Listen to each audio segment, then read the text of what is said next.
Assalaamu calaykum. Toddoba caado oo aadan ku arkaynin dadka caqliga badan. Waxaa jira toddoba caado oo dadka caqliga badani ay ka fogaadaan. Qof kasta oo caqli lehna ay habboon tahay inuu ka fogaado. Caadooyinka dadka caqliga badani ka fogaadaan way tiro badan yihiin. Waxaanse maanta idiin soo gudbinayaa toddoba ka mid ah. Lambar 1. Qorshe subaxeed la'aan.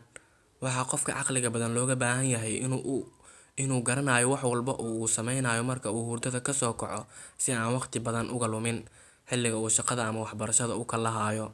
Haddiise marka uu qofku hurdada ka soo kaco aanu garanaynin waxa uu sameeyo, maalintaas inta soo hartay ayay saameyn taban ku yeelanaysaa oo jahwareerka uu subaxii ku bilaabo ayaa gobolku ugu dhacayaa. Lambar 2. Hurdo la'aan. Haddii aad hurdo kugu filan qaadan weydo, waxaad ogaataa in maalintaa oo dhan aad noqonayso qof daalan oo aan waxba qabsan karin. Sidaa darteed, markaad nasasho u baahato, naftaada ha cadmin ee sariirta toos u aad. Lambar 3. Caafimaad daryeel la'aan. Waa caado aad u xun inaad caafimaadkaaga danayn weydo. Haddii aad naftaada daryeeli weydo, yaa adiga beddelkaaga kuu daryeeli doono. Lambar 4. Inaad iska aaminto qof aqoon badan oo wax yaqaano. Nolosha sidaad moodayso ma aha oo way ka adag tahay. Sidaa darteed, naftaada wax bar.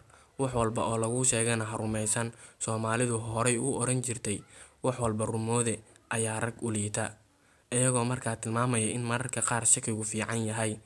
Lambar 5. Dhageysasho la'aan. Inaad dhageyste wanaagsan noqoto waa caado aad u wanaagsan, maxaa yeelay waxyaabo cusub ayaad baranaysaa. Laakiin markaad dhageyste fiican noqon weydo, wax badan ayaa ku seegaya. Lambar 6. Run ku noolaansho la'aan.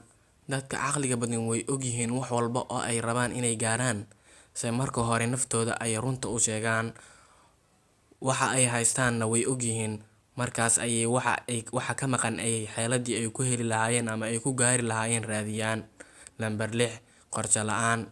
Ilbiriqsi kasta oo nolosheena ka tirsan qorshe uma samayn karno caada ahaan, laakiin waxaan qorshe u yeelan karnaa xilliyadana soo aadan iyo mustaqbalka, iyo qaabka aan u noolaan doono sanado ama 5 sano kadib ama 6 sano kadib ama 10 sano kadib xataa.